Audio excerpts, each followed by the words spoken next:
So everyone, we're about to head down to London now, film a podcast with Jay E. It's going to be a real motivational, real inspirational one. He's a very disciplined man, and he can't wait to hear his story. I know he's been on a bit of a mad journey in his life, so let's just get straight into the podcast. Nah, go on, so we'll take it back. Yeah. You were at high school. Yeah. What did you study? Well, I did GCSEs and A-levels, so I won't bother you with GCSEs because you don't get much of a choice. No. But I'll give you a bit of Spanish and a bit of French, boys, I'll tell you that much, yeah. So that was that. And then A-levels, I did English, philosophy and ethics, believe it or not, economics, and French. But let's not talk about the French. Yeah. Je m'appelle James. But there we go. Yeah. It's about as good as mine. Yeah, it's about as far as my skills got. No, but I was disciplined at school. Yeah. I was never a messer. Like, I got thrown out. I was in and out front of newspapers for doing stuff at school I shouldn't be, but I always had a clear mindset. I was going to smash it. What was like your plans after like college and stuff like that? So I didn't have my career. I never had a period where I've had my career mapped out. I didn't wake up as a kid and go, mum or dad, I want to be a fireman or something. But I wanted to make cash. That's what I wanted to do. I wanted to have a nice car, and I knew that cash was the way to get there. And as I was younger, before car was even a possibility or old enough to drive, I was like, I want those shoes, or I want that jacket. I want the nice things. So, and I knew that money was the thing that stood in the way of that. And I was brought up in a way that if you want it, go and get it. Whatever shape or form, go and get it because you're not getting bought it. So it's take it or leave it kind of thing. So, and my twins, similar mindset. We both knew what we wanted and we had to figure out the way to get there. There wasn't a blueprint. There isn't for a lot of people, not when you're a kid. But, you find your feet and you know that you've got to get on the ladder in one way, shape or form. Or just be happy with less things in life, but that wasn't really an option. So what did you do? So after college, was you working like as soon as you left high school and stuff like that part-time job? So from the age of 12, 13, before the age of legally being able to work, I worked, again, a lot of this is echoed with what my brother did, but we worked in a corner shop. Yeah. We were just stacking the advertising materials into the newspapers. For £2 or £3. So get up at like 4:35 in the morning, walk to the paper shop together, and walk out with £2 or £3 coins in our hands, like gold. Well, it's gold. But we were like, yes. Do you know what I mean? It's all relative at that age. We were buzzing. Loads of money at that. Yeah. Our parents were crazy. Like, that wasn't okay. It was pitch black. We were kids. But we were off and came home with the £3. But the £3 was £6, £9, £12, £18. It was stacking. And that was the principle behind it. So was that like your first ever job? Like, thing there? Literally 12, 13 before I could even really work. It's mad. So that's insane, to be fair though. That shows the motivation though, realistically. So like from there, what happens then? So did you keep getting like other jobs and stuff like that? Yeah, so from that age, obviously I was still at an age where it was like limited. I couldn't really technically work. Most people think you couldn't work, but I was like, no, I'm going to graft. So first employed role I went into, did anything, cleaning, stacking retail shops at night, security, you name it, I'd do it. I had a paper round. I used to do a paper round. I do multiple paper rounds for the local paper. The more adverts you put in the paper, so again, back to that stacking, that was my skill at that age, putting things in, leaflets, free chewing gums in with the newspaper, it all added to how much I got paid. So I was just ramming the papers, shoving them through letterboxes, knowing I'd get more money. So I smashed that. I used to do 2 paper rounds a week. People used to laugh at me. I remember being of a teenage age where I was going out and doing stuff, and I still had that paper round on top of other things because I could do it in my own time because it was the local paper. So as long as it was done by the end of the week. So I'd go out at like whatever time in the morning or night. It was a little bit embarrassing. I looked a bit cringe. I'm rolling my little neon bag thing, and people are trying to get rude, So I'm like, okay, cool. I've got to do this out of hours. So I was just doing that. But again, I knew each week that was extra money in the account on top of everything else. And like the sole purpose of that was like, was you just like that focused and like that motivated to like just make as much money as possible, like from? Yeah, like if you look at it, people were like, well, where do you get motivation from? I'm sure we'll touch on it, but I just wanted money. Yeah. Like I just wanted cash. That paid me cash, and I knew I could do that, and then I could add that, and I could do that. I didn't have a blueprint. I didn't have a clue of what was coming next. I was like 3 bags full. Give me a bit of that. I have that. Yes, I'll have that. Do you want to do this cleaning job? Yeah. Do you want to change these bins at this event and wheel this around and do that and lift this? Yeah, I'll do it. Nothing was below me. Like I was like, I'll do it. Was you just filling up your day with stuff to do? Yeah, just smashing the granny out of it. Yeah, I didn't care. It was non-stop, relentless. Like nothing's really changed apart from like the pay grade or the amount I'm able to earn or the skill sets I acquired as I became more educated or the things that I invested in and went on to do. So, but the mindset was the same. And if I track it back to an age where, like I was brought up in a household where my mum had come from a family where they lost everything overnight. Yeah. And she moved from up north to London when she was 16, living on her own. So she always brought me and Tom up in a way that was, you know, nothing. Tomorrow's not promised from a financial perspective, and I know it's not from a health reason way as well. But if you want something, you need to understand the value of money. So when I was at school, like for example, everyone had these base loafers. I'm showing my age. I'm probably showing my age. You're probably thinking, what's base? What's base? I have no idea. Okay, but they were a pair of loafers, okay? Yeah. Now, back in the day, they were probably 50, 60 quid. Yeah. Yeah, so now you're probably thinking, oh, it's not a huge amount of money. But back then, it was a lot of money. Yeah. My mum was like, you will get school shoes, yeah? And so me and Tom are getting US brass Asda school shoes. They were £11.49. I'll never forget it.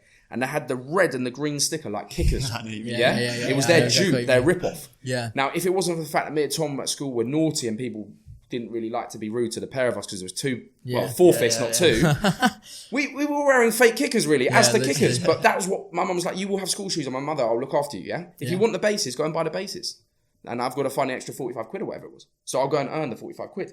To the point that I was so treasured over like the money I'd spent on them, I wouldn't wear them to school. So I'd get the bus and I had a long walk as well. And it wore down the hill on the leather. And I was like, these cost me, you know, a lot of money.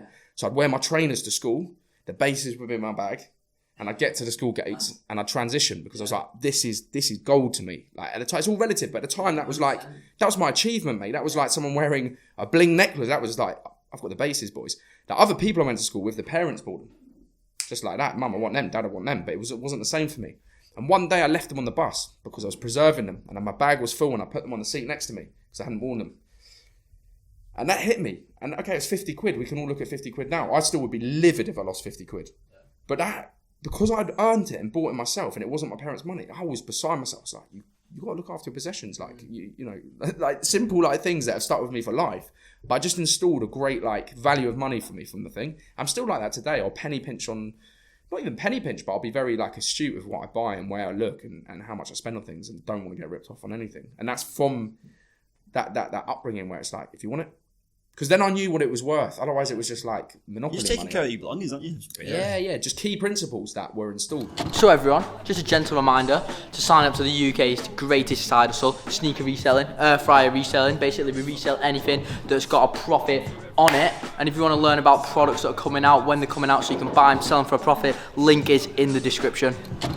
And they're obviously really important, and I can imagine that's probably like a massive like reason for your success and stuff like that. You know, all these things that have like come from so little and stuff, like it's insane. And it's mad how them things actually like, you know, make who you are today and stuff like that. So going on from there, you know, obviously you churning, literally relentlessly churning away. Mate, I was buying from a market, so I was buying multi-packs, In fact, my mum put me and my brother into business, So she would go to a market and buy multi-packs of biscuits, crisps, whatever, and deal us and say, right, this cost £5, So she'd give it to us at cost from the market. And they're not for resale packs, but we were just hustling in the classroom, punting out. Yeah. Stuff wasn't allowed in the tuck shop because it made people hyped, like Smarties or whatever. So we were like, cool, 2 for a £5, whatever. Just punting them out, selling it all. With all these kids, with rich kids, with the parents' money, we're just doing that. Coming back, regrouping, giving our mum like the money back, the £5, keep the profit, go again, mum, get a small stock. Just like you name it, we were making money out of it. That's insane. My grandma used to do the same thing for me. So she'd go and buy it from all like the cheap shops and that like farm foods and whatever, and I'd just go and sell it in school. Yeah, mate, it's the way.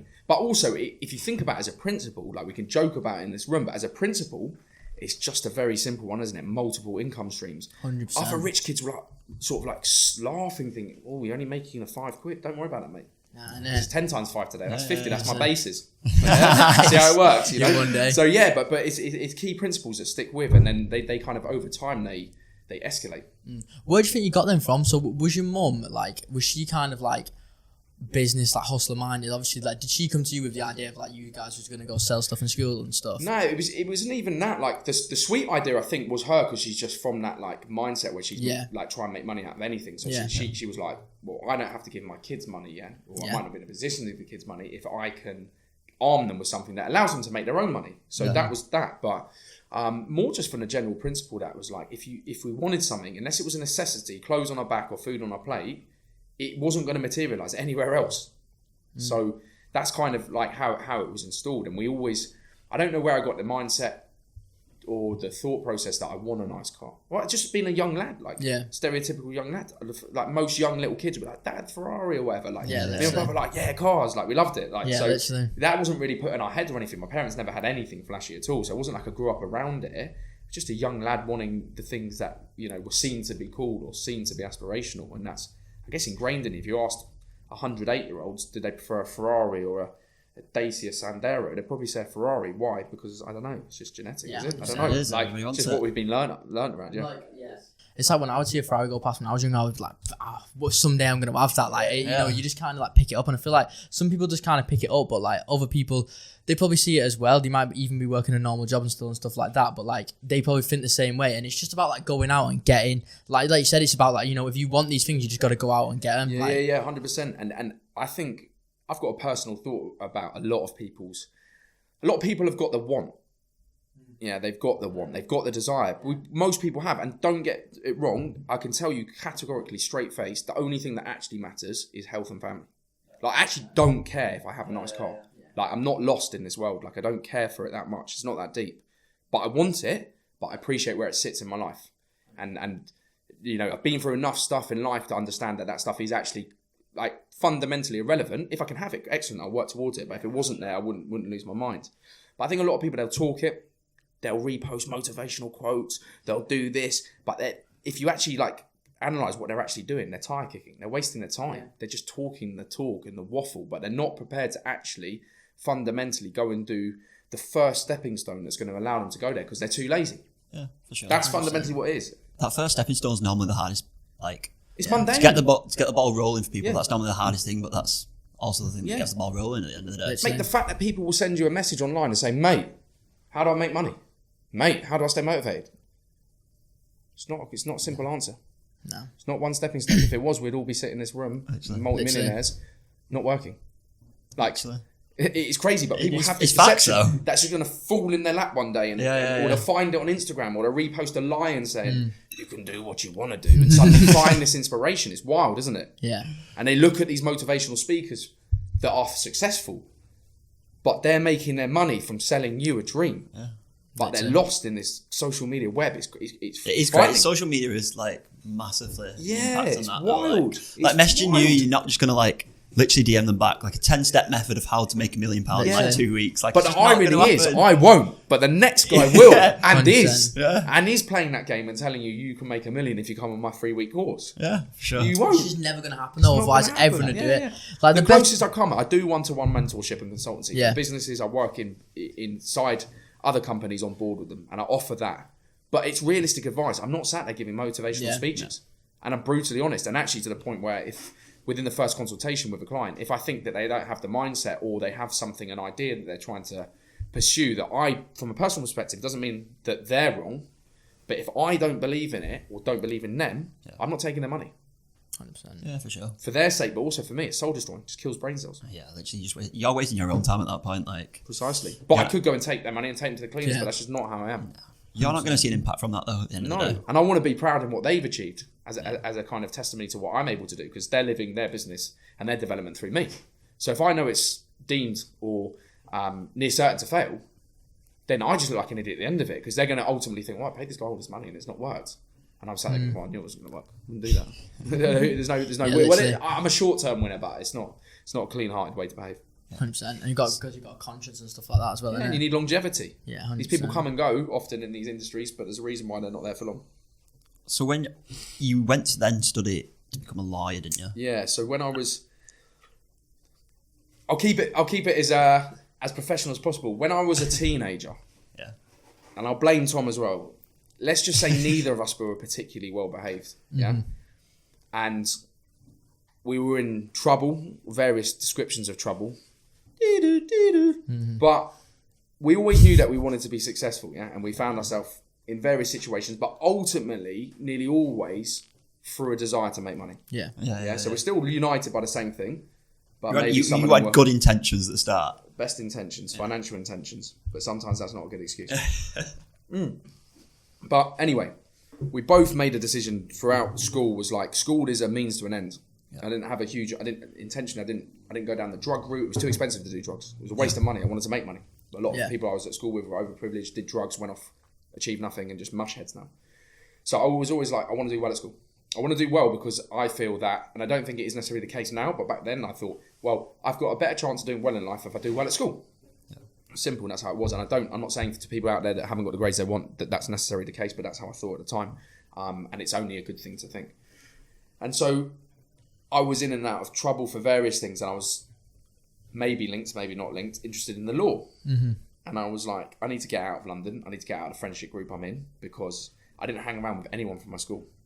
I just hung around with people from my area and surrounding areas, and, you know, found myself in mischief. Like older people? Not necessarily, mixed group, just a big group of people doing whatever. So then I was like, well, I'm interested in law. I've worked non-stop at school. I wouldn't say I'm naturally like an academic person. Tom, my twin, he's insanely bright. Like at school, he'd nail it without having to put in so much work. Whereas I was like, I can get the grades, but I've got to knuckle down and think about this, you know what I mean? I was suspended for my GCSEs because I weighed someone in just being an idiot at school. So like, it was all a bit wild, and then I was like, right, I'm going to go to university. I'm going to go to the best university I can go to, following the same mindset that I want to get the best grades possible from the best university, best degree, to give myself the best opportunity to go and do what I wanted to do, which was be a criminal barrister. At that point, I had a clue what I wanted to do. Now, my reasoning for being interested in that might have been a bit untoward at the time. I like to understand allegedly why it is or how it is that someone may be able to exculpate themselves from trouble. I found that interesting, fascinating, that side of the law. So I went to university. I never looked around the uni. I just went, I got straight A's at A levels, and I was like, I will go to the best university for law that I can. I don't need to look around it because it's irrelevant. I'm there for a purpose. The purpose is to get the grades from a good uni. Machine. Yeah, so I was like in the zone. But Oxford and Cambridge, technically with the grades I had, I could have gone to Oxbridge. Mm-hmm. I just knew that when I went into that interview room, they may have accepted me, but I strongly doubt they would have accepted me. Yeah. But I also knew that I had to have a little bit of balance at university. And no disrespect, I just didn't think that was the place for me. Yeah. So I went to Nottingham University, which at the time and still is now is one of the most superior places to do law. So I got my grades, I packed my bag, my parents drove me up there. I've never looked around that place in my life. I've never been to Nottingham in my life. I've never looked around the campus. I just ticked the boxes, did the form, and thought, it is what it is. Rocked up with a bag on my back, turned up, and everyone was like, oh yeah, you chose this hall because of X. I said, I don't even know what a hall is. I'm just here I'm here for my degree. Do you know, I just, it didn't really occur to me. I wasn't like the uni guy. I didn't think I was going to go there, but I just thought it was like, that's the thing I need to do at the time. You was doing your purpose. Yeah, so I rocked up there and I was like, man, I was a kid. I was so immature.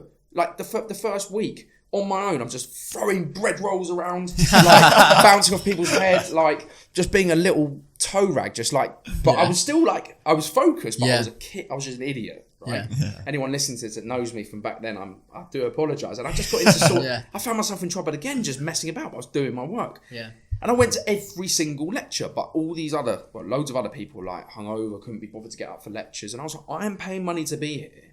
So I'm going to my lecture. So I never ever missed a lecture, just simple things. But then, so I did my study, I did my work. I made sure that I was, doing what I needed to do to get to where I want to. Yeah, went out, enjoyed myself, messed around, but I always had that fundamental, I need to come out of this place with what I set out to achieve, which is the best that I can achieve from it. To the point that everyone was like, oh, you go to every lecture, don't you? And I was like, yeah. Can I buy the notes off you? So at the end of the year, I took my laptop to the lectures. And I remember a few people were like, oh, why are you getting a laptop? I'm like, well, chill out. I said, Dell, I need a wheelbarrow for it. Everyone else got like new Macs. I'm like wheeling a Dell in. Like, it was horrendous. I have to get there 16 minutes early just because it was just a load on one tel, like dial-up internet costing me a penny a minute. Like, it wasn't the thing. But I'm like, donk, donk, donk. But anyway, so at the end of the year, I had a full set of lecture notes, which was valuable. Yeah. So basically, people were like, they didn't really know me, but they were like, man, I was like, yeah, cool, like, we can deal this. We can deal some notes here. Like, so I was selling lecture notes. And then there's this guy who was this is a little bit immoral, not from my perspective, from the guy that did it. So there was a lovely girl on the course who was partially sighted, and huge respect to her because it's not an easy degree and fair enough to her. But she had an allocated note taker who was a paid role to come in and take notes on her behalf. His name was James as well. He's a fraudster. So he used to come and he used to type. We have like typing envy, be looking at me like, and he can touch type, and I'm like donking away like a meathead. Yeah? But we're getting what we need to do done. Anyway, I could see he couldn't be bothered. He's in it for the bread. He's in it for the money. And he said to me, I do, like polite guy, I do beg your pardon. Like one day, James introduced himself and said, I'm James as well. He said, well, we're both doing the same thing. So do you think you could send me your lecture notes? I said, yeah, cool, no problem at all. I'll send you the notes. But hang on a second, mate. You're being paid bread to be here. So we need to talk. We need to you can subcontract to me. Yeah. You can cream a bit in the middle, like, but we're not doing. I'm not here for a charity service, boy. I've got rent to pay. I've got bread rolls to throw at people's head. They're not coming free. So anyway, so I've done a deal with him. you know, and I made money from going to lectures, but just anything. Mad. And at university, the first thing I did, I went and got a job. So I worked for Virgin Active. When I got a job, I worked for a nightclub. And even working for the nightclub, all these people are like, oh, I'm a nightclub promoter, like whatever. I was like, cool, made business cards on Vistaprint. It cost me like £2.80, yeah? Just went out, like, on my push bike, round the whole of campus, yeah? Just chucking them under people's doors. And all of the guys that sold tickets only sold within the halls, like in the rooms in the halls. And I was like, nah, that's poor business sense. Like, this campus there's 14 halls. Full campus is mad. This is wild, yeah. There's bread here. And people are lazy at uni. They lose the plot. They can't afford to like move out their room. So I was just this little roadman going around on my push bike. And they just send me a message, and I'd deliver the club tickets. It rain, snow, whatever. I was Mr. Reliable, Mac on. So I became the like intercontinental wholesaler. Like so, and I renegotiated with the club. I was like, mate, I'm not doing this for 50p a ticket because I've got expenses here. I've got my push bike. Like I'm putting in hours. Yeah, it's £1 a ticket. We're not dealing stuff. Like, and I'm picking up all your loose ends. So just give me £1 a ticket. Going back then, mate, I was doing a lot of tickets for this club. Like across the campus, I'd do 100, 200 quid and. That's all right money. That's decent, to be fair, like, put in perspective, Frosty Jack cider, which would get you smashed before a night out, was £3. Yeah. I was paying my rent from that and my little notes. Mad. It was fine, it was comfy. And then I had Virgin Active. I'd go there at like 5 a.m. and smash out my early shift at Virgin. What were you doing there? Lifeguarding at a swimming pool there. Oh, yeah. I'd probably been a dog as well, but that's separate. But so I was working there, but I was like, right, I'm not paying gym membership yet, so I'm going to get a job to get free gym membership. That will offset my costs. Nicely does it. And a gym that I wouldn't have otherwise paid to go to. At this time, you were actually like actively going to the gym. Like, when did you? Yeah, I started gym at uni. Yeah. Yeah. Didn't go there before. I was just naturally quite skinny, and I just don't know. I didn't even really think about it. I got to uni, and there's a couple of guys in good shape in the summer, and I remember looking at them and thinking, I'd never had a thought about it. I didn't even. There wasn't even a thought in my head how I looked without a top on. I just thought, what is what it like? I didn't even think it is what it is. I didn't even think about it. I remember being there in the summer thinking, I look a bit skinny here. Like, this is a bit wild. Like, I need to. Yeah, there's a point. Yeah. So that's what made me go to the gym. Vanity. Then I was like, I need to sort this out. And I came back after a term, and my brother was like, why didn't you tell me?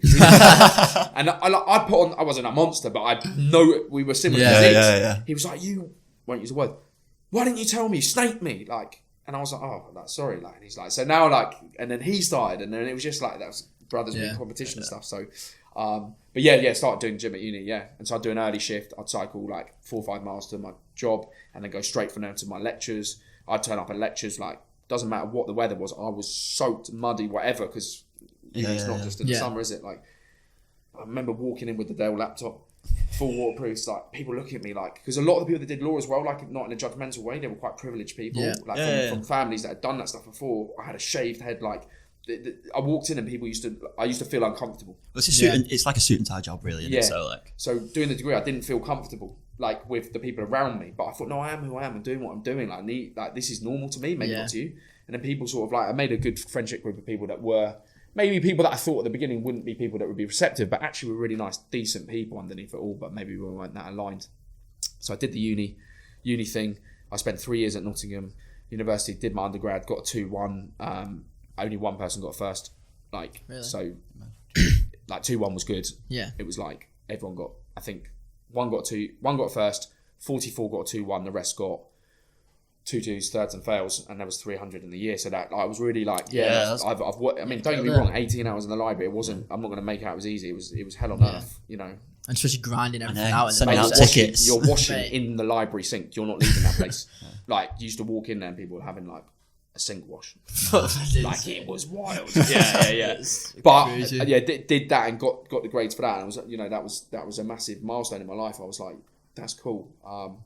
And then the next stage to qualify as a barrister, which is what I went on to do, was to go to law school after that for a year. And I applied for a scholarship. Yeah. There was a scholarship available from different, I won't go into it because it'll bore people, but there's different inns of courts if you want to be a barrister, yeah? And you have to join one of them as part of the pomp and ceremony of being a barrister. Still quite old, antiquated stuff. So I did that. And that was wild as well, mate, because like I went to law school and day one I turned up in a tracksuit.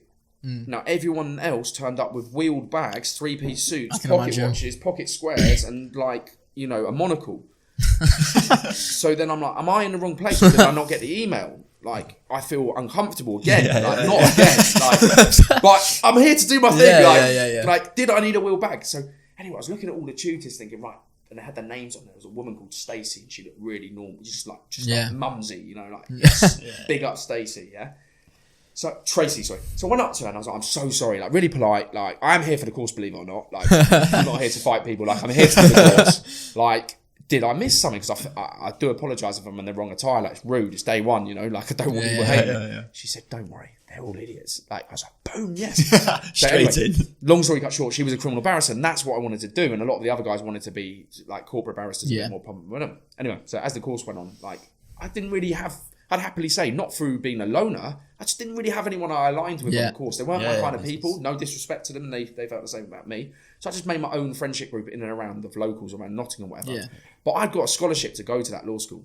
So I got an £11,000 cheque to go there off my own merit. Applied for, went to an interview with 12 people in a boardroom, senior politician, one of them, like serious big hitter names. Like, and I didn't have that much. I had self-belief, but I felt like I've turned up again. I've got holes in my ear, like ear piercings. I took them out. I've got a shaved head. I've turned up not in a three-piece suit. I didn't feel against the other people in the waiting room. If these people are judgmental, I don't stand a chance is how I felt. But I was like, no, I'm going to nail it. Like I'm going to nail this. So I went in there and did what I needed to do. But just little things, like I was happy to communicate. Like I shook every one of the 12 people's hands. Like I didn't judge anyone. Like a lot of the other guys were sort of just robots. They didn't have social experience of life. They were yes, okay, maybe. And I was like, I'm doing a profession where I'm going to be in a cell with someone that's murdered someone. Or someone that's done something, you know, whatever. So I was like, no, they need that in the profession. They need someone that's, you know, but I also had a past to me that had to be disclosed. Which is difficult. Yeah, for sure. But it shows that you're like incredibly determined, and like, you know, it shows everything else, like the motivation and like, you know, what you're willing to do to achieve your goals is like next level. And it's like when people probably ask, like, you know, what does it take? You know, like that is a fucking example of like an insane ethic, like an insane, like it's literally like self-belief is a big thing, confidence. 100%. But I wouldn't come out of there and say I was confident to say I've got the money, like the scholarship. I didn't think that, but I was like, I believe in myself enough to put myself forward. And what I'm saying is true to the word. I was like, I am interested in this profession. It's what I want to do. I'm passionate about, you know, helping other people that find themselves in these situations and, you know, justice prevailing and all that kind of thing. And I got the scholarship and people couldn't believe it. Like the other people on the court. You, Mr. Shaved Head, got that. And I was like, chill. Yeah, I got it, man. It's good. Everyone's cool. My course is free. I'm comfy. You know, I got the Lord Uthwat Award after Lord Uthwat. What's that? Means nothing to you. It just means I'm a big man. But do you know what? That gave me the biggest vote of confidence in life. I was like, okay, cool. Yeah. All this stuff I've ever thought about, someone judging you for your looks. Don't forget, I've had some wild hairstyles and some things where people will judge. F you. Irrelevant. Literally. It's in here. Yeah. So whoever people are, wherever they're from and all that stuff. And the other lad that got it was a local from Nottingham who had a fairly extensive background in and out of trouble. And again, like, happy to say, he was again up against the same thought process. He was a young black lad and he thought, I've been in trouble before, shaved, you know, whatever, like haircut doesn't look like Edwin outside. You know, I'm of X ethnicity, although it was fairly represented, to be fair, by the board that we had. But again, he had that preconception. I was like, got it.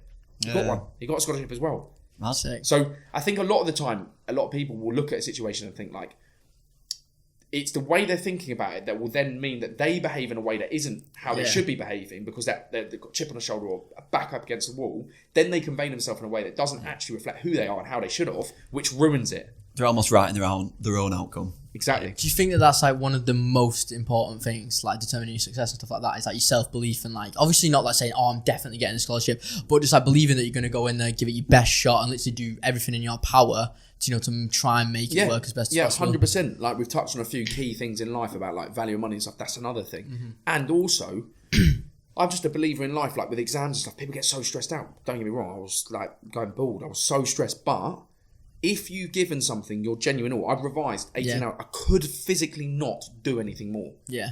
I roll in there, not confident I'm going to smash it at all, because like I said, I'm not academic. But I would leave there knowing, James, you've done your best. 100%. If it's a fail, it's a fail, mate. And you haven't done well enough. Maybe you can revise a way of revising that's better or optimise something. But I could walk out of there knowing whatever the grade was reflective of what I deserved. 100%. Insane.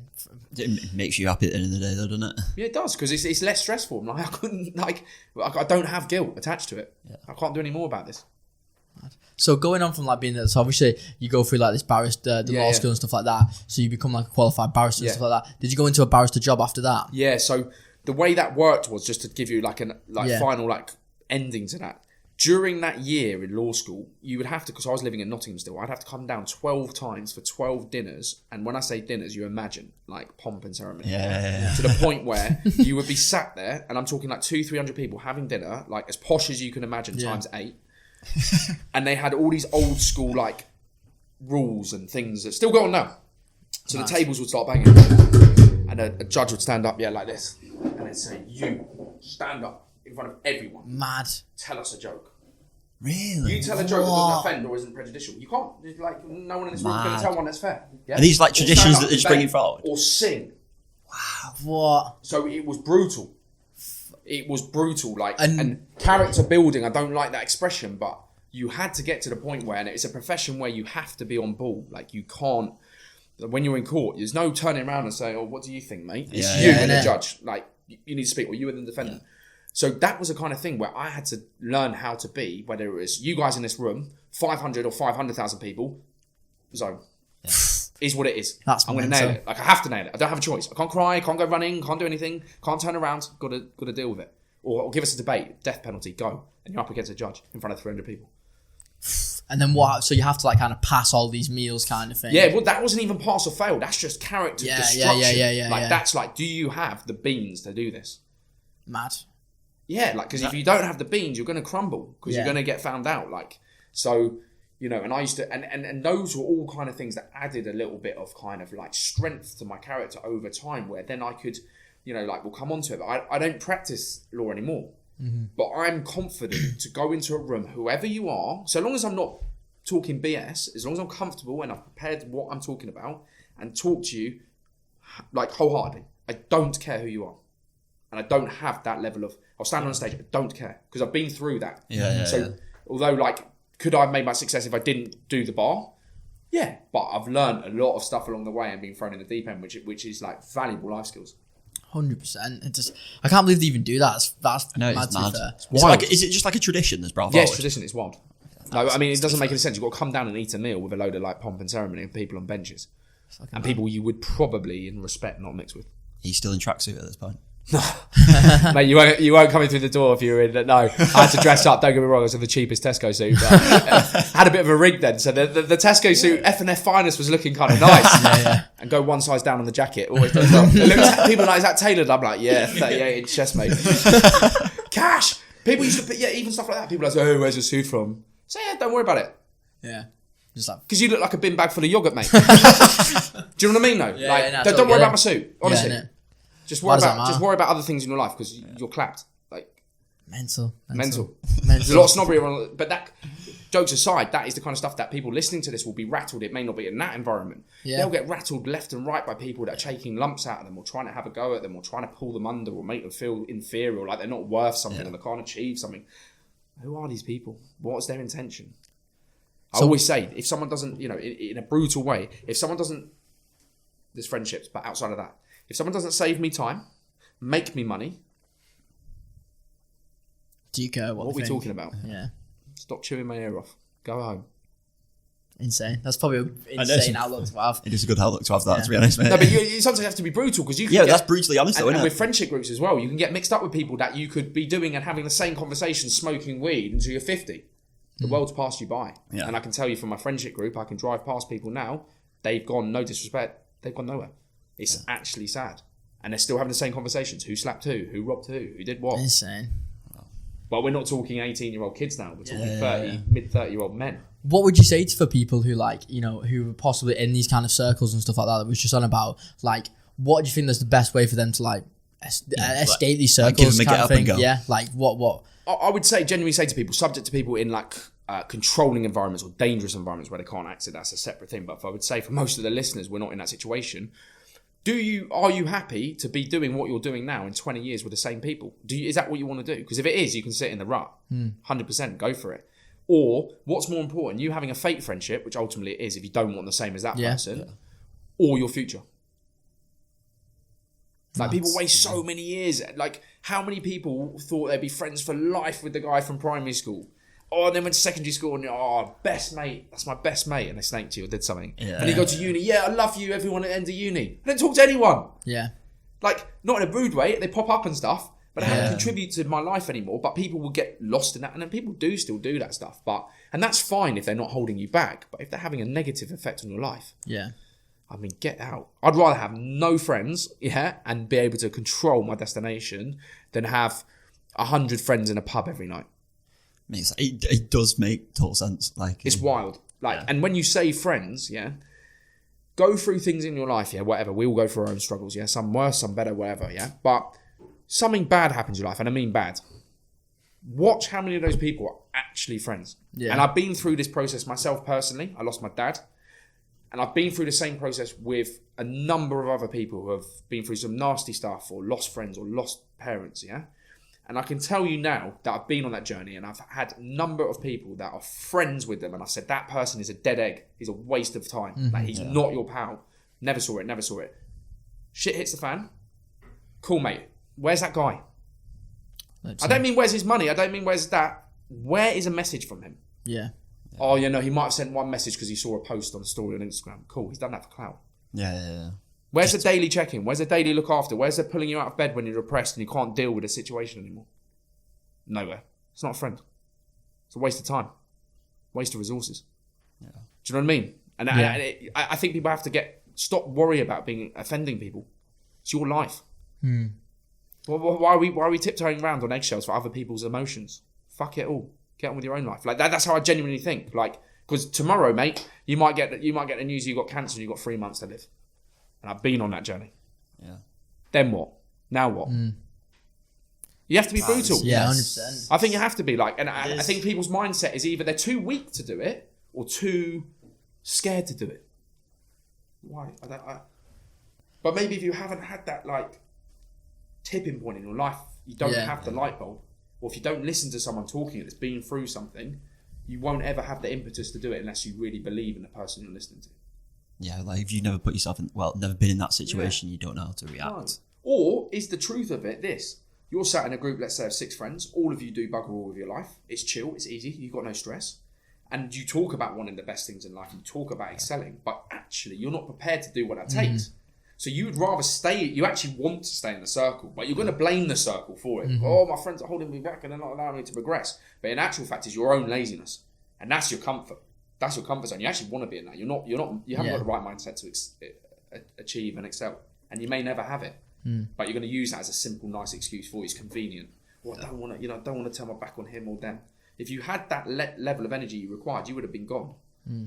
So those people don't really want to go through like pain or like they just kind of want to sit in the just the easiest option. You always want to be like complacent in it, and like realistically, if you want to grow as a person, you want to improve, you want to become better, you want to like have a better future. You kind of have to put yourself in these uncomfortable positions. 100%. Nothing is that easy. Like it has to be easy, and also I think like one thing I'll say. My mindset is maybe seen by a lot of people listening to this as extreme, and I'm more than happy with that. Because it's absolutely fine in life to be sat listening to this and think, do you know what? I'm just happy to be here on this planet. I'm grateful to be here every day. Yeah. That is a gift. That's fine. And you don't want those things. And that's fine. There's no criticism on that. I would never judge a person. If you want just an easy life, go and do a job that pays enough for you to get the stuff that you need in life to exist and go home. Nothing wrong with that. I'm talking about a person that's moaning about that situation. Yeah. Consistently moaning, blaming everyone else. I want this, I want that, I can't do it. That's the person I'm talking about. Not the person that's made a different lifestyle choice, because I respect their lifestyle choice. Or the person, I suppose you could even say that the people who want all these things, but they just like they don't understand like what's going on, or they don't have people that obviously like you. You kind of telling people what they kind of need to do to change, because obviously like it's either you've got to figure it out for yourself, or you need someone to kind of guide you through it. I suppose 100%. And I think as well, like I think people think that if they speak to someone that's successful, they'll give them just a nugget that will then be something they can just absorb like a sponge and go off and suddenly flip this switch. And in a week, their situation will be different. But that isn't life. You'll learn information from different people, absorb it and make slow incremental progress. And that's how it's going to happen for most people. I can't stand that work smart, not hard. Yeah. Yeah. Cool. If you're a software developer, and you create a software or a process that allows that to happen, fine. Other than that, The only way I ever made a lot of money, or as much money as I could, like back then, like 3-4 grand a month was a lot of money for me, was by combining multiple jobs, sleeping in a car sometimes between jobs, shift work.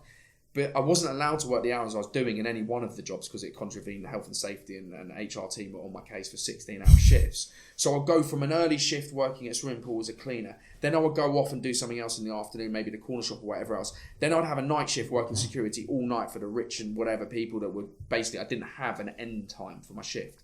I was told, you turn up at this time, the party stops when they finish. And they liked to party, and they liked stuff that kept them awake all night, a lot of it. So then I'd finish at whatever time that was, but normally it was like 9-10 o'clock in the morning.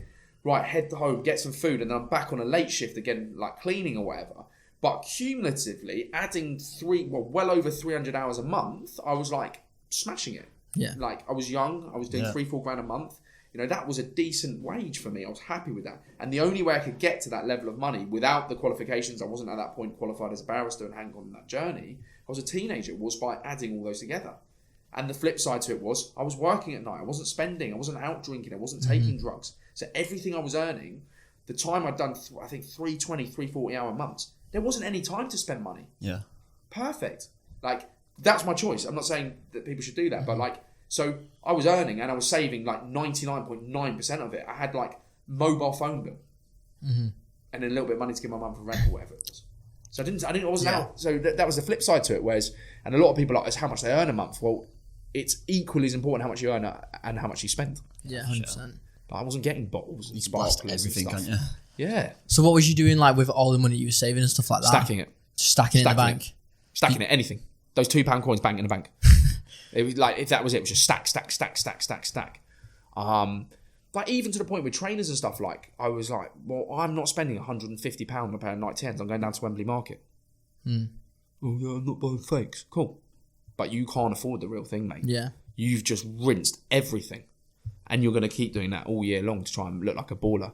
And I'm happy to ride my bike in a pair of fake tins. Don't care. Because I want a deposit for a house. And I know that over time, that's cool. I'm happy with my Wembley specials. So was that one like your main goals with like saving up your money and stuff like that? Was it like investing in houses and things like that? Yeah, I had like a basic idea that like like most people listen to this, like we could all agree that property probably will make people money. I had that vision that like I need to get enough money to allow me to take a stepping stone forward to invest in something. Yeah. Now, back then, there wasn't crypto and stuff. There wasn't these other channels of investment. And I was always not risk averse, but it taken me a lot of time, blood, sweat and tears to make that money. So I was like bricks and mortar. Yeah. If I can get a flat, I can get a house, I can rent that. Booting your stuff around the studio. It will go up in value. Yeah. And it will give me a rental and it will give me money each month, and then I can remortgage that and I can go again. And I had like basic grasp of that, and this is like late teens, so I'm just going to save until I can get that first stepping stone. So how old was you when like you bought like your first like house or asset or anything? I was supposed to be a little bit younger, and my dad felt at the time I was going to go for property one. My dad fell ill, and then it left a bit of a void, obviously, in the family and stuff. So I didn't take the plunge. And in retrospect, maybe I should have. Well, no, I couldn't control those situations. But if I had bought earlier at the time, had that not happened, I'd probably be another couple of properties on now, because I would have had a capital growth for three or so years that I left as a sort of period. But I'm just trying to think back now, like early 20s. That's good going, isn't it? Yeah, London property though as well. So like, like you know, it's relative, isn't it? But if you've got to find 25% deposit and a 1-bed flat in, you know, London's late 3s, it's not, you know, plus your stamp duty and stuff, you're looking at 100 smackers, lads. Yeah, it's good going. It's not funny. But again, you can start that process anywhere in the country for a fraction of it, because you can buy a house for 50 grand or whatever in different areas. So again, people will be like, that was just my choice. I wanted to buy somewhere near in an area I knew that had good capital growth and stuff. But again, if that wasn't a possibility for me, or not in a period of time that was sensible, I would have done it in an area where the property price was half of that. So how was you learning about like property and stuff like that? Did Basic, you literally just basic? Didn't buy books, didn't pay for courses. I was like, right, what goes up over time? Property. Ask anyone on this podcast how much their parents paid for the house and what it's worth now. Yeah, very few of them are going to say less. Yeah, 100%. Way and more. a lot of people will look at people's parents and be like, "Oh, your parents are minted, man." Yeah, cool. But if someone bought a house 40 years ago, it might have been 50 grand. It might be $1 million now. Literally. Yeah, that is facts. Does that make them a millionaire a year on paper? Does it make them a wealthy person? No. Does in assets, asset rich, cool, but it doesn't mean they're yes, it's all relative, but the growth rate's been crazy. So Yeah. it was just basic. I was like, and I didn't have any background, no family do property or anything like that. I was just like, I think just from basic understanding Yeah. of like, It's very common to like. yeah, like it's like most people. I think if you asked 20 men between the age of 18 and 40 in the street, can you make good money out of property with a microphone? They're all going to say, yeah, property. Yeah, 100%. Again, it's like the Ferrari thing, isn't it? Like everyone listening to this probably is like nodding, listening. Yeah, I don't know how I know, but you know. Yeah, It's yeah, not- sure, it's everyone's not gonna hidden do secret, it. right? Yeah. Yeah, exactly. And when everyone was moving out and like going to live in these trendy places and paying all this rent to be cool and move out from home, I was like, Mum, like I'll sort you rent. I want to stay here for a few more years. Like I just want to get my head down. I want to save and save and save.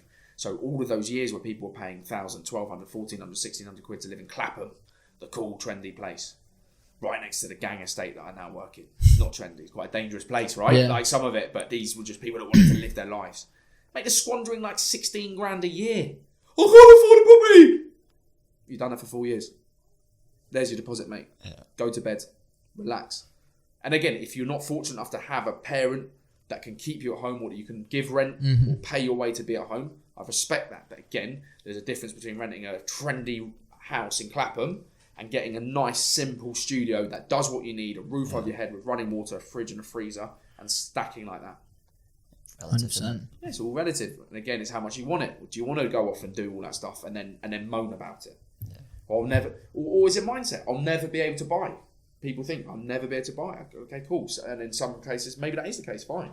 But I can tell you out of most of the people in that position that I speak to, they can. 100%. They'll It's not put willing to 200 do quid it, up their innit? nose Literally. in an evening. I've got no money. Pull it out your nose, mate. Literally. Yeah? Literally. It is as easy as that. Yeah, though, literally isn't it? though. It's like people need to just kind of like, it's like you're saying, it's like this mentality that you have. It's like, it's just full of like machine logic mode. Like, you know, it's just like, this is what, yeah, thinking. exactly. But the thing is as well, what I want to say as well, and I don't, anyone listening to this, look, we all have different setups in life, okay? And some people go through a lot of hardship, and I can tell you, I work with people that don't know a parent, they've been in care since they've been younger and stuff, and I know what hard, I can understand that, yeah? So to all those people, the journey is difficult, I get it, but there's still always something that can be done along the way to mitigate. But a lot of the people, and I'd say most of the people that will moan about it in life, and the reason why I'm being quite harsh about it, that some of this stuff will resonate with people that do this Yeah, stuff. 100%. But yet I sat there, I'm struggling, I'm depressed, like I can't do it. But mate, you got to have a bit of self-help. Then people will help you. If someone comes to me for help, which a lot of people will do, if they're in a pickle and they've had a bad time, I'm going to give you 150% if you've helped yourself. And I'll put my hand in my pocket and I'll help people that are close friends, and I'll be generous, and I'll like, if you're that person that's telling me X, Y, and Z, but you're boasting about your new 200 quid trainers, yeah, and you're boasting and I'll never buy this fake and I'll never do that, and not saying you have to do that, but do anything to help yourself. Yeah. Bang, or like taking bottles in clubs and spending whatever and posting, like, I can't align with you. I can't feel sympathy or compassion. I just don't, because you're just so far away from helping yourself that it's a pointless conversation. It's a pointless journey with you until you're willing to accept some responsibility. It's not even an education thing. Yeah. I suppose it's just principle at that point, isn't it? You know what I mean? Like, people obviously, they have to be able to, Priorities as well, yeah, like- literally. Like, Definitely. cool. If you want to go and do that stuff on the weekend and bang, you know, whatever people bang up their nose, and that, I could not care less. Yeah. Do it. Just don't want to hear the moaning side of it. Yeah. Yeah. Because, you know, you can't have your cake and eat it. There we go. There we go. Some serious grilling, but I think it's, you know, it's what these kind of, it's what everyone needs to hear realistically. Yeah, It's it it's only like, If you get Something offended from really. that, you're probably Yeah, that no, person I'm that's just talking doing the it truth. I'll like it tell you is. why, because I think I watch a lot of it and I listen to a lot of podcasts and I disengage from a lot of it when I think that people talk non-realistic advice. They don't talk about the realities of life. They want to tell you the glam. Or no, what do you got to do, man? You got to come on my course. It's a 10-stage, it's a millionaire mindset, man. Just sit there and manifest it, man, and write a journal every night, man. And it's going to be there on a tree. No you got disrespect. fucking work, yeah. Yeah. No disrespect. You've got to have self-belief. But when you're paying in 500 quid to get that information, you're going backwards in life. That's my thought. Yeah. Not saying don't do it. Not saying it hasn't worked for people. Don't shoot me. I'm just saying, please always think about the source of the person and what they're there to get out of what they're telling you. 100%. Because it's smoke and mirrors. It's an interesting one. It's a very interesting one. It's almost like a two-way street, really. But, you know, I think we'll go on to, like, after the barrister stuff and stuff like that, you know, more into the journey and stuff like that. Yeah. So after, you know, obviously you qualified to be a barrister and stuff like that, how did it go about getting a job? Was you easily be able to get a barrister job and stuff like that? No. So when you qualify as a barrister, you need something called a pupillage. It's like notoriously difficult. It's like probably like you lads with trainers. Like you got 400 people scrumming for one role. Yeah. It's very difficult, and it's not even best man wins. There's a lot of politics behind it. There's a lot of people that may or may not be a judge's daughter on the course, who know the family name. There's a lot of stuff, especially in that old pomp and ceremony that goes on. So no, I ended up working employed for a firm in Oxford Street, and I took a paralegal role to start with, but they employed people as barristers in-house as well. So I took that role. And I was doing anything. I was running around. I was grabbing loo roll for the partners. I was working in lockups, going through processes of crime. So I'd be in a garage for like 8, 12-hour shifts in a big jacket, going through someone's all their belongings, diarising, cataloguing it all. So it wasn't suddenly like thrust into this amazing legal job. Yeah. But it was the grind again. I worked with countless people that were like, oh, it's too cold in this lockup. I can't do this. Maybe it was too cold. Maybe they shouldn't have had us there. Maybe we were in there too long. But I was going to grin and bear it. Like I wanted the job. The carrot was dangled. And I wanted that job. So again, like even at that journey, you've done the whole course. People said, "I sod this. I'm not doing this. I'm not working in these conditions." I was like, "Just get on with it." So like I knuckled down. And there was days where I was like, "This is wild." So I was in like self-storage units on my own, working through. You know, when you open a door for something, and because it's paid per unit, everything falls out. Yeah. But so you open it, everything spills out. But I have to work through everything, catalogue everything, knowing that I'm not going to get through all of it. So I've got to repack the whole thing, to go back in another day, to let it all fall out again, to repack it. So it was like soul destroying. Yeah. But again, I was like, no, I'm here to do a job. And I'm not going to be on my high horse. I need to muck in and just get on with it. So I worked for those guys. Then they made me an offer to be an employed barrister to work for them, criminal defence stuff. So I was like, wicked, that's my key. That was worth the graft. They liked me, took a shine into me. And then my dad fell ill.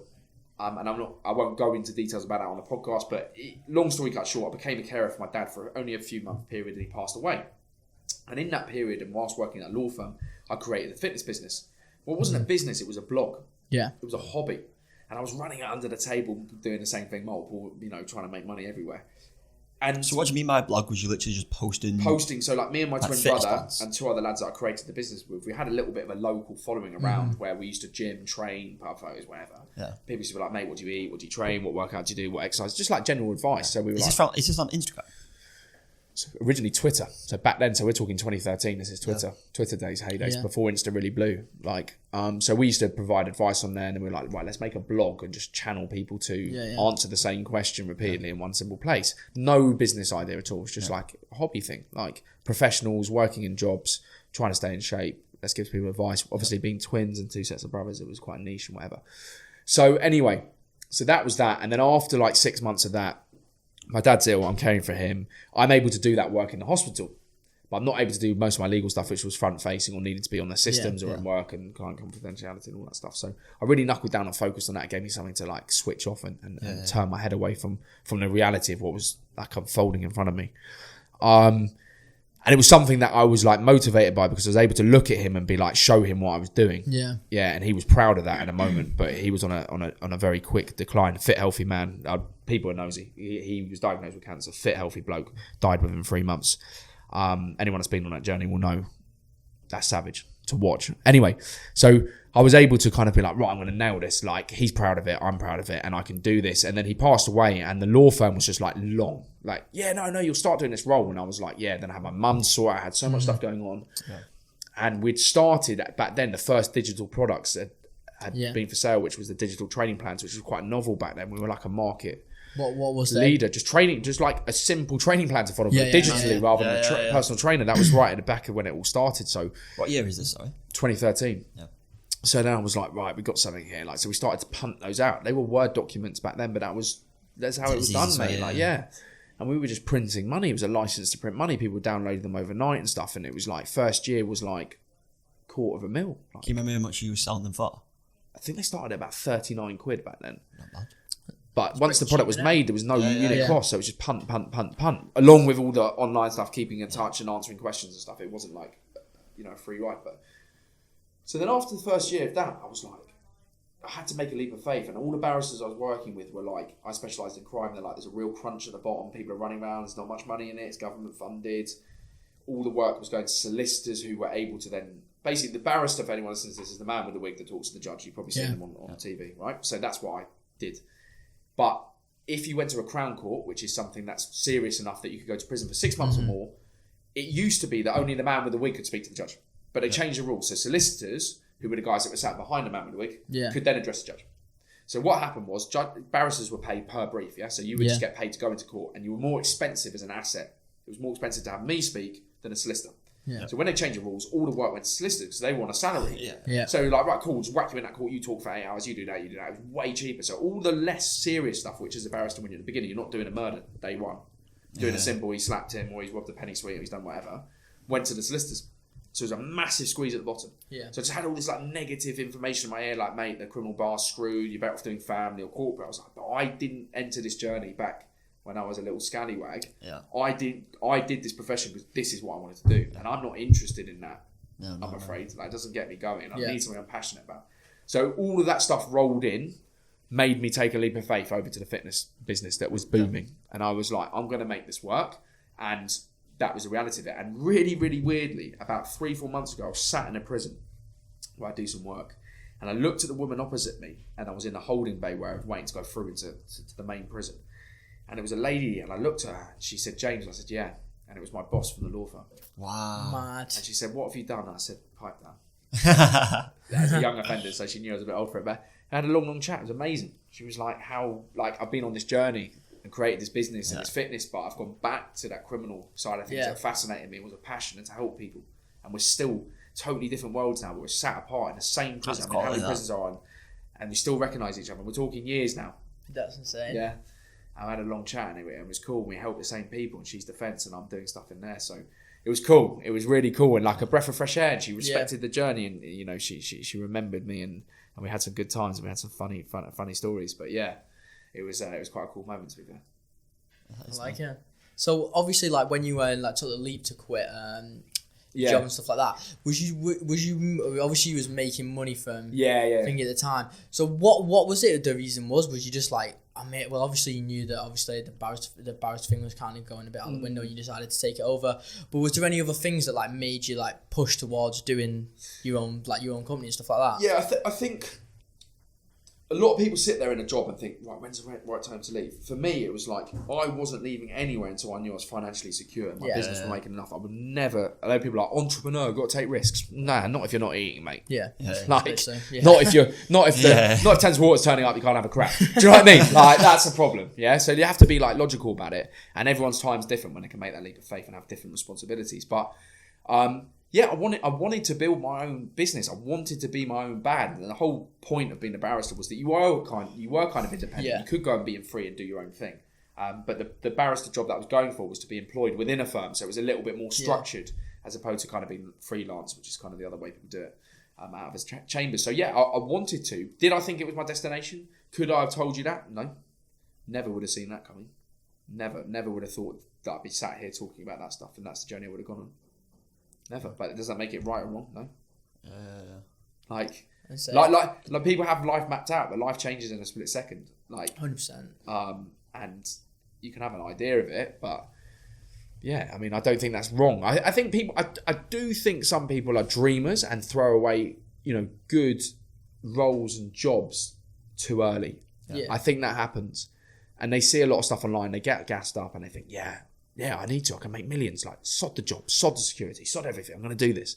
And I think a lot of people may be influenced by like stuff that isn't very accurate online. And that's what I'm saying about online. It's not really suited towards them, I think. Like, they're not putting themselves in the right position where that person is saying this motivational quote or this motivational thing. Yeah, and they're buying into someone at 100% and like, oh, that's what I'll do. Like, that's what he's done. But you and I know, and you've done enough of these things to know that like what people say and what they've actually done often don't align, mate. Like 100%. A lot of the time. Yeah, and that's the irony and the sad thing about it. So a lot of people will throw away a decent situation to follow a dream that's not real. But like you said, like obviously like you did as well, the best thing that these people can do if they do want to like get a breakaway eventually is just like started on the side, like you said, like like you was doing grinding the job out even more, when 100%. When you come out of work, grinding it out when run you get them home. Until you physically cannot. And when I don't mean it's too much, I mean you are fried and you cannot do any more. That's your point to go.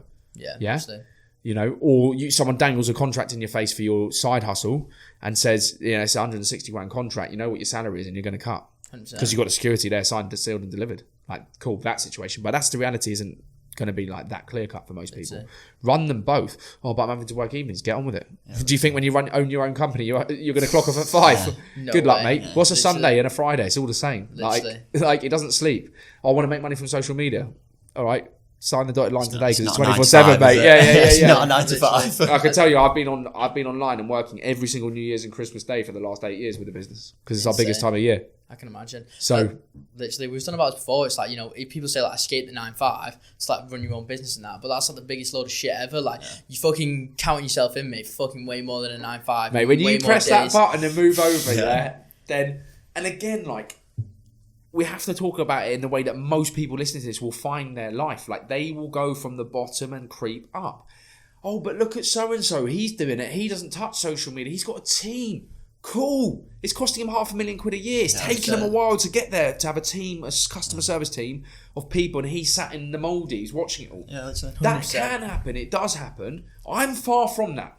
Yeah. 100%. Yeah, and that may never materialise. Not because I'm not driven, not because I'm not passionate, but I'm realistic about life. So that's not the reality. Like you're trying to like. It's like saying, oh, I want a nice car. I'm going to buy a Chiron tomorrow. Like, let's cruel. It is exactly that. Let's cruel. Like, and we can talk about walking. Then we'll look at Usain Bolt's 100-meter time. And then we'll get there. Like, but believe, be aspirational, but just have a sensible radar. And like, doesn't mean you're not aspirational, but realism is important because it will financially destroy people.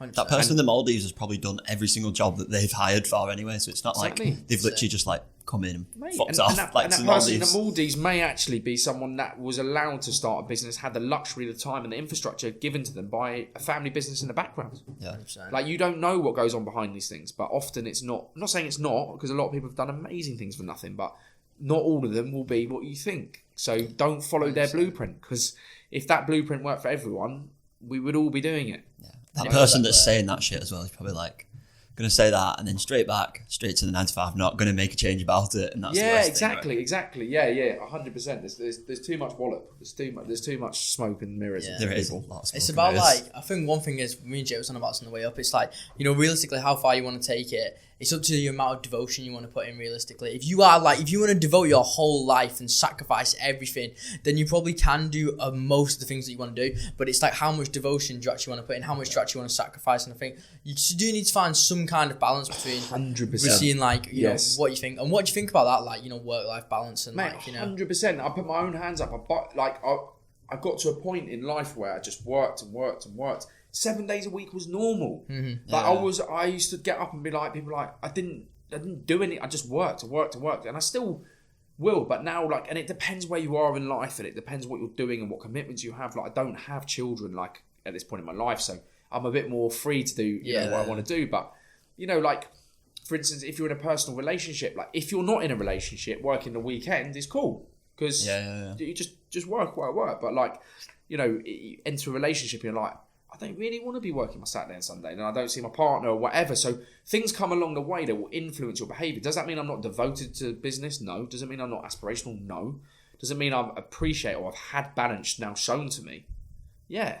And I think that's perfectly normal. And, you know, you'll sit and ask Tom. I can sit and say to Tom, mate, all the cars, all the houses, everything you've got. He'd say, I'm a dog. He always says that. And he's not fronting. He genuinely is content with crisps and a sofa.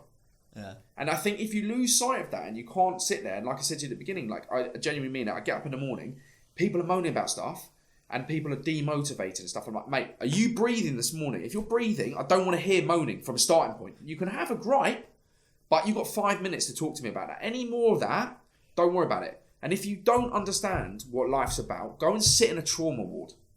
Go and sit in a cancer ward. Go and sit even in a prison with lifers. Just do something and recalibrate your brain. Because you're not switched on properly. It's not a healthy mindset. If you're sat there moaning about things that don't matter in life, you need to see what life can be like. And if you're sitting there and you're listening to this and you're sitting there feeling a little bit low and a bit like you haven't achieved and you're a failure, go and take yourself to one of those places, volunteer your time and offer it. And watch what true satisfaction in life is. Because it doesn't always have a number next to it. I can tell you, the stuff I've done in my life that's the most rewarding hasn't been paid. a lot of the rehabilitation work and stuff I do in prison. Those moments where I've seen men come out of gangs from life-threatening situations, their families see them come home in their uniform, everyone's crying. That's satisfaction. So it doesn't have to be money. Yeah. But until your eyes are open to that, if you're just chasing just a pound sign or just a car or just a whatever, you will be unhappy. 100%. Because in your head, that's all there is to be. But you're not even realising what it is to be alive, and that's mental. And a lot of people on social media are like that. 100%. Like, that's seriously, like, you are, at that point, I think, like, genuinely, you are unwell. Yeah, you are. You're literally stuck in social Yeah, media like, at that point. Do you know what I mean? Like, is it like, and we, like, there are situations in life we can't control, but in my head, I'm like, is my brother all right? Like, I don't really have much family, but is my brother okay? Is he fit and healthy? Is my mum fit and healthy and okay? If yes, it's a good day.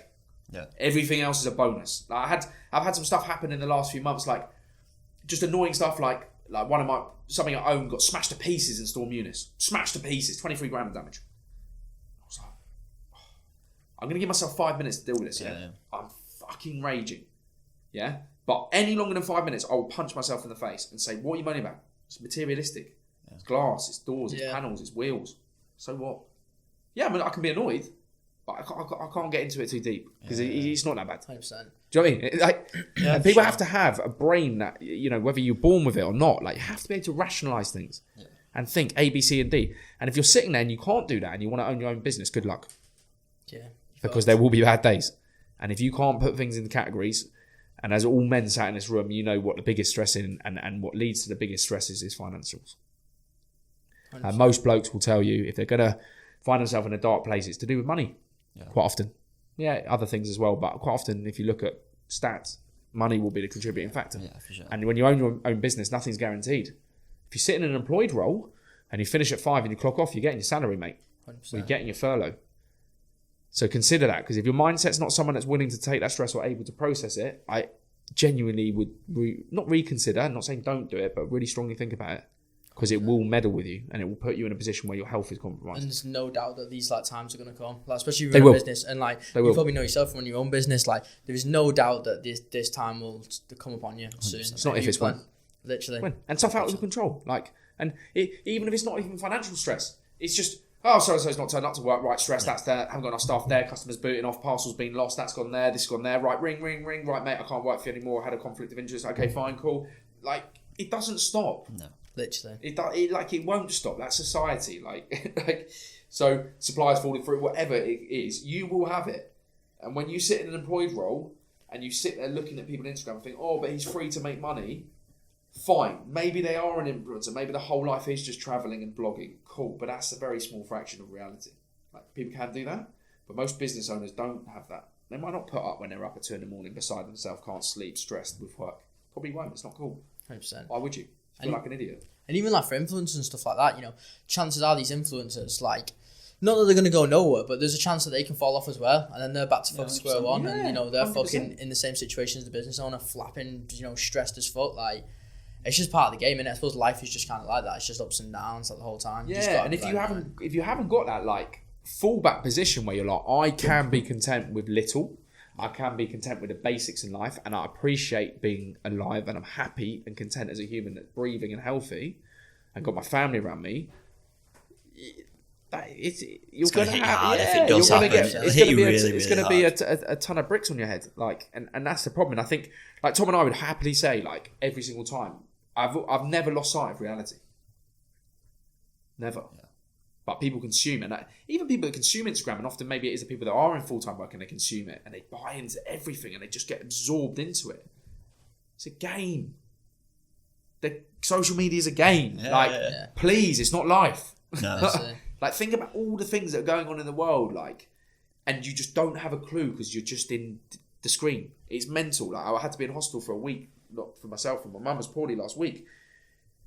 I just go somewhere and just realise, like, outside of the screen, what the hell is going on in one bit of London on a daily basis. People coming in, stabbed, shot, run over, limbs hanging off. And then you're sat there going, oh my God, have you seen so-and-so on Love Island's done this? So it is. Fine if you're happy and that's a little bit of your day, but if that's like consuming you, yeah, put it. And I would say as well, if you don't need social media for work, question it. Yeah. Or if it's messing your head up, park it. 100%. I think there's something. I need it for work. Yeah. And a lot of what I do in post might not look like an advert and isn't an advert, but it's part of being present. Yeah, it is. It is. You know? But it's an ordeal. It is an arduous thing. I don't want to go out and put up stuff and show people what I'm doing all the time. I don't want my personal life necessarily rubbed through social media. It's not enjoyable. Those 10 posts before that advert, literally. Yeah, dilute it. Literally, you know how it works. So, I think it's a demon for a lot of people and wastes a lot of time and gives false perceptions. Have people like compare themselves to other people? That's one thing I found is people are like comparing themselves to all these other things, like seeing things that other people have they don't have, and then it kind of puts them in like a bad place. And that's like the bad thing with social media. You know, it's more of like a consumer side. It's like the worst point that it is. Yeah, it is. And obviously, my main business is fitness, and people compare themselves from a physique and a body perspective and what have you. And like we actually started a business based on that, where it was like a lot of the images of male physiques and a large audience base of ours is men. Was like steroid using performance enhanced drugs using men, which then sent to other men that were trying to get into a certain physique. They just got demoralised. But they didn't know the clarity. They didn't see that these people were doing that. Oh, I'm not dedicated. They were harsh on themselves. It was upsetting them. They didn't have the light bulb. They didn't have the education, the knowledge. It messes their heads up, you know. And like you're saying, comparing yourself to other people online, but you're comparing to what you see. Yeah. But what you see is a snapshot of their life. Yeah. You don't know what's going on in the background. Probably not hunky-dory. Literally, you know? like I said, especially if they're running a business, you know, there's fucking 1,000,001 things going wrong as well for them. But insane, absolutely insane. But with LDNM and stuff like that, what is like the main purpose and stuff of it? Like, yeah. So it was originally started by us as twin brothers and a set of brothers, which was just like, this is the realistic side of the fitness industry. The fitness industry, as you know, you buy a tub of protein, you look at a person on a poster. Doesn't take a genius to work out that the protein powder doesn't make them look like that. Yeah, it's either performance enhancing drugs quite often. And we were like, look, we're 4 professional lads. We're in full-time jobs. Like we don't eat chicken, broccoli, and rice every 5 hours. Like this is what you can look like, and this is what you can balance, and this is how you can this is the realistic expectation for what we would call is like a regular person. Yeah, and that's why we started it. So it's really to empower and enable as many people as possible to go on their own journey to get to where they want to, but in a way that's realistic, balanced, crucially, with their life that they enjoy. But ultimately also focus on health as well, because so many people, by doing and taking these little avenues off and taking whatever people do, are destroying their health as well, and then their mental health and everything else. So yeah, it's the digital side of our business. The training side is to allow people to go on that journey with trusted people to do it, tried, tested and proven by us. We've been doing it over 8 years. Is that still the same mission today? Yeah, hundreds of thousands of people worldwide have completely transformed, not how they necessarily just how they look, but how they feel, their mental health, and done it with a reputable, group of people that have been able to do that with our personal, so when I've come here, I've been talking to clients all the way here, round the clock support to help people to get to it from a voice that they know they can trust. And then the business is diversified. We have supplements, we have clothing, we have education. So we run the personal training courses in central London for people that want to go and, either learn for their own knowledge or create a business off the back of it. And then I also deliver those courses in prison. I deliver it to people who've just come out of prison in different environments. I mentor young men that have come out of prison to go into work in the fitness industry. So it's really, really diverse. So is that like your sole focus at the moment, like helping people obviously in these like unfortunate positions and stuff like that, as well as like running? Yeah, so it's an arm of the business, if you like, and I'm doing some stuff hopefully with the Metropolitan Police in London. Like gang violence is horrendous, and just trying to find other areas and opportunities for predominantly young men with what we do to make a difference and go along a route and be shown a route. 2 of the men that work with me on those projects that work for London Muscle, who have become lifelong friends of mine, have been on that journey themselves. Like really inspirational characters. So they assist me in that as well, and we go on a mission to kind of bring people in, take them under our wing, and I've got over like 30 men in full-time work out of my own pocket, not made a penny. It's cost me tens of thousands to do it, but I find it fulfilling, genuinely fulfilling. Literally. Yeah, and with the social media side of things, I'm able to use that so a lot of employers find me credible and trustworthy and know who I am for my business and stuff. So I'm enabling them to get work off the back of my reputation. So I'm able to use social media for good in order to do that, rather than just, like adverts and like other stuff that's like less fulfilling. So yeah, no, it's cool. It's really cool. So is the education side the biggest side to From a sales perspective, if I was to exit the business and want to sell the business, selling the business with the educational arm would be the most profitable. Yeah, definitely. As a reputable educational provider with an industry renowned reputation to provide a whole list of qualifications. Yeah. And who's involved in that? Is it just you and? So like from my brother's obviously co-owner of the business with me, but from an operational side, it's me. And then I've got a couple of other men that work with me on that. That sort of kind of head that up at the education side with me. Yeah. But pretty much just me from an operational side now in the business. Is it all working remote? So the teaching side of things is face to face. Sorry, that took me a while to think. Yeah. So the education side isn't remote. No, like it's attendance days we teach up in Canary Wharf in London. But everything else is on the hoof, yeah, remote. Apart from obviously when I go into prison, that's not remote. So, but anything that's educational is less, obviously not remote. We do some stuff remotely, and the rest is on the hoof, yeah. Well, we've been going for about an hour and 15 here. I don't know how long an episode is. Yeah, it's probably usually about this time. Yeah. So, do you want to wrap it up here, or do you want to keep going? So, Jay, you got anything else that you want to speak about, James?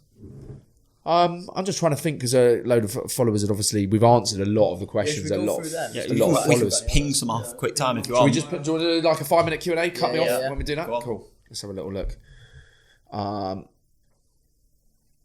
There we go. 1 second. Let's go through these. You been to the gym today? I actually did this morning because I was doing this this evening, so my usual institutionalised time to go to the gym was changed. What's your routine actually like? Yeah. Well, what is the routine? What's my schedule? I honestly reckon first, like, when I wake up in the morning, I'll scroll through whatever. I'll go on stories, and always I'm like, James actually 2 hours ago. It's the energy in the morning. It's the coffee. It's like bosh. Let's talk about that quickly. Let's talk about motivation and discipline because it's something that's a buzzword at the moment, and I'm fed up of people being lazy, slobs, and moaning. Yeah. So this is how it is. I don't get up every morning and think, come on, like, just jump I'm human. Do you know what I mean? Some days I get up and think, oh, fuck this. Like, I'm human. But that isn't an option to stay in bed. So I'm up. I'm whatever. Routine is, cliche as it sounds, having a routine. Yes, I'm the man with the coffee. I stir coffee. That's nothing more than just to show people how routine I am in the morning. Don't care. I'm not showing off my China mugs. Yep. That's for other people that are watching me to be like, cool, the geezer's up. And I'm laying in bed feeling sorry for get up. Like, it's to show other people, like, that in order to have whatever I'm posting on my social media, a Bentley or whatever, the good things that I drive maybe once a month, isn't done by laying in bed wallowing. Do you know what I mean? Eating toast and Marmite. Like, get up, get it sorted. So I have a routine. I get up, I have a coffee. I work from home, so predominantly from home. So I'll always get up and I'll be like, right, what do I need to do? Emails. I don't need to sit and feel sorry for myself. I'll get up, I go outside, whether it's raining, whether it's whatever. I'll go out and I'll walk around a park and I'll do all my remote stuff that's urgent. Get that nailed. So I've left the house. I'm changed because a lot of people roll out of bed. They don't bother getting changed. Sleep in their eye. Bogies hanging out their nose. Just feeling just all a bit lethargic and like, no, brace up. Get the cold water in your face. Get out. Yeah? Sort it out. Well, it's raining. We'll put a Mac on. Shut up. iPhone's waterproof. What's the problem? Like, everyone will make an excuse for things. Yeah? So I do that. Might not want to, but I'll do it. Yeah. And I do it every single day. And then once I've done that, I come back and I work from a laptop, whether it's, you know, or in a meeting or wherever I'm doing, but I'll do what I need to do for the day as a desk job would be. Yeah? Then in the evening when I finish work, I will go to the gym. I will force myself to cycle to the gym. Why? Because I want to do some more exercise. Why? Because it keeps my mind in check, keeps me energized. You probably realise that the less you do, or the more time you spend sitting around, the more tired you feel. Yeah. I don't get that feeling because I don't sit around. I'm constantly on the move. So I cycle to the gym, smash the gym, cycle home, finish some work, eat some grub, go to bed, repeat. Boom. Like, easy. But it's a routine. And the thing is, it's not motivation. This is what's wrong. Motivation is the person that would 100% of the time be motivated to jump out of bed and be buzzing to be there and yes.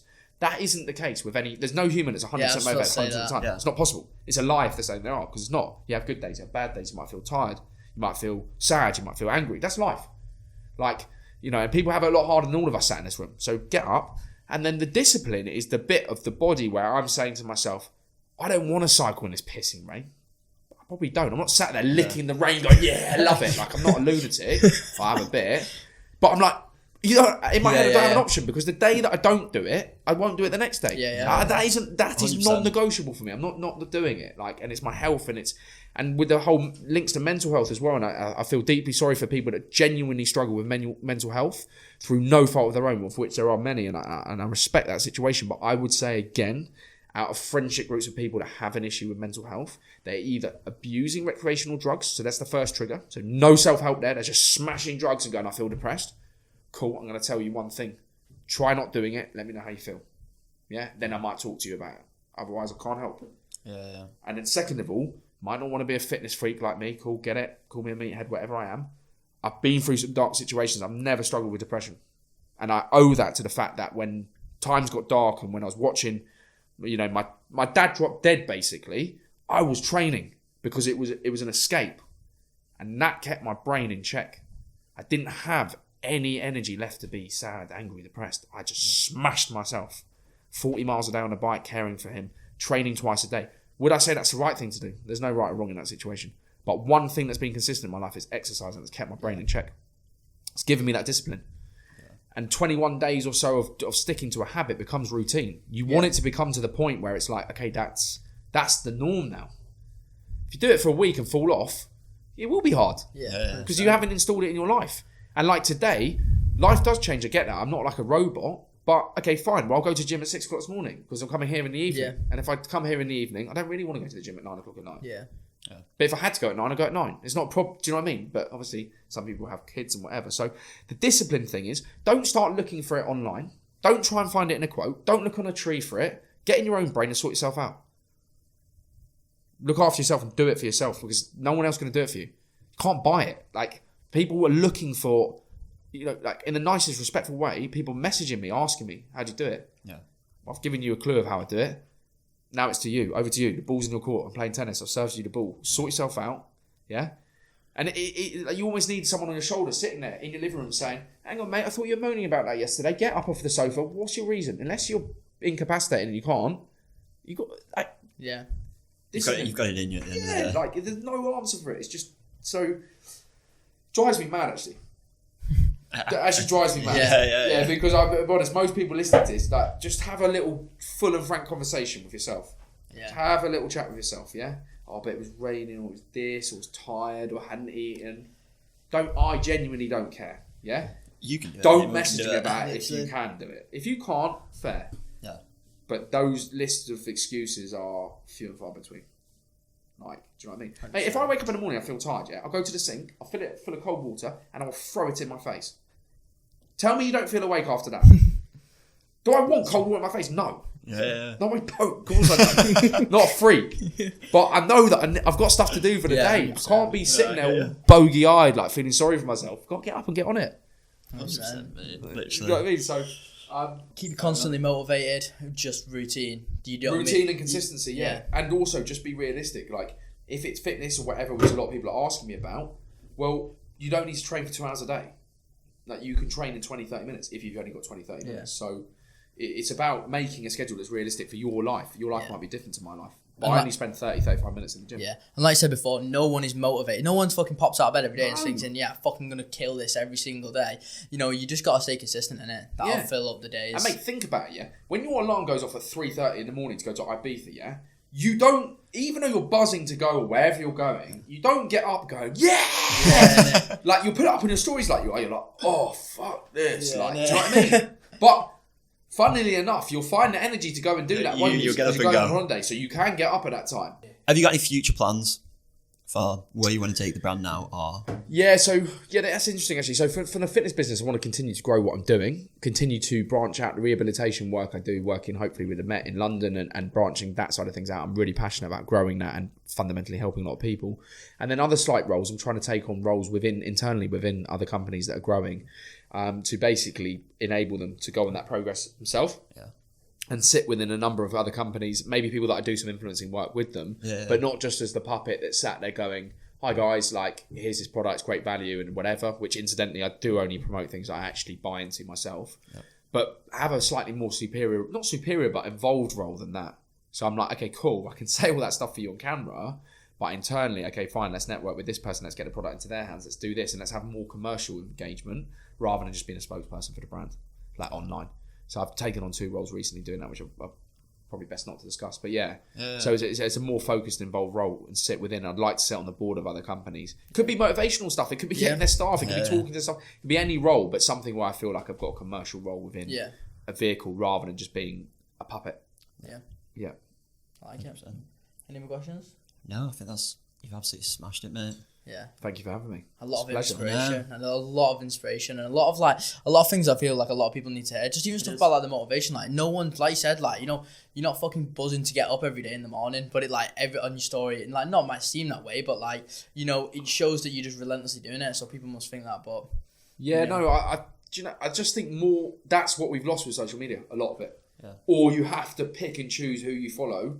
But if someone doesn't tell you how it is, truthfully, well, you're not to know. You're going to think. Yeah. So, like, I'll give you an example for fitness people. Last thing, you will watch someone that goes on stage, in a fitness competition, right?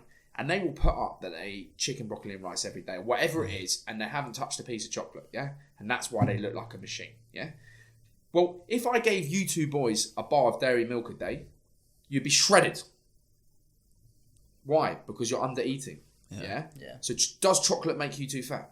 No. Chocolate in itself does not make you fat. Yeah. But what these guys will do, not all of them, they'll put up those meals and you'll sit there and go, oh, he's not eating chocolate for 16 weeks. I'm weak. He's stronger than me. He's disciplined. I'm a loser.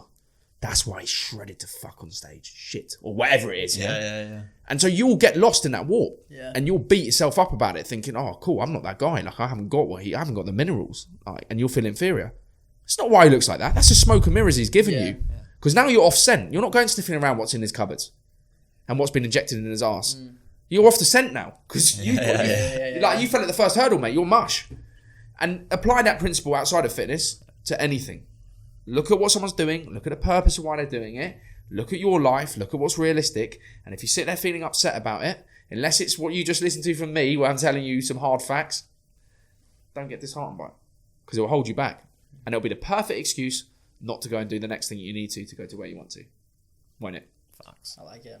Absolutely. Anyway, I'm going to shut the fuck up now. Anyway, pal, thank you very much for coming on, mate. Yeah, inspirational, mate. We'll give it that one. Appreciate it. Give it that one. Invoice in the post, lads. As always. Yeah. Anyway, I think we'll leave it there. Perfect, boys. Bosh. Thank you. How was it?